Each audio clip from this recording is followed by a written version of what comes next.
Calculations for density. So we have our formula: density is mass over volume.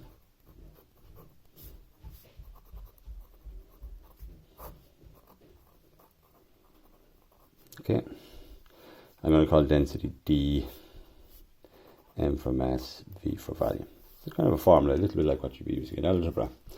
Wonderful algebra. Okay, so let's take an example. Okay, so a metal has a mass of 200 grams and a volume of 10 centimeters cubed. What is its density?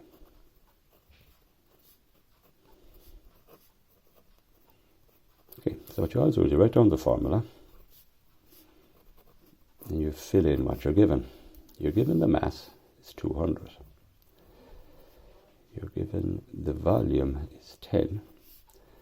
So to get the density, it's quite straightforward. You get 20, and it's grams per, for every centimeters cubed, gram per centimeter cubed. That's it. Think about it. Even if you didn't do the calculations, 10 centimeters cubed has a mass of 200. So how much mass would 1 centimeter cubed be? It would be 1/10. It would be divided by 10, wouldn't it? So that's what we're doing. That's what we're doing. But we're just using the formula. It makes it easier. Okay. I'll give you a few of those to try at the weekend. Okay. Now let's make it a more complicated one. Let's say if you were told, this is trickier now, the density of a material is 5 grams per centimeter cubed. Its volume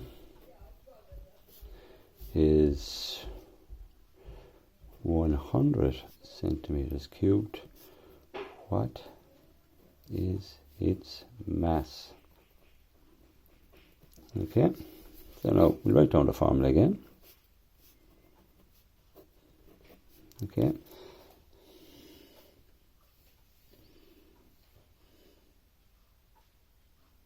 Right. Now we fill it in. There's a few ways of doing this. We're just going to do it the most straightforward mathematical way. We're told the density is 5. So I'm going to write down over here what we have. So density is 5, volume is 100, and mass we don't know. So the density is 5, put it in there. The mass we don't know, and the volume is 100. Okay. Now, let's go back to our algebra.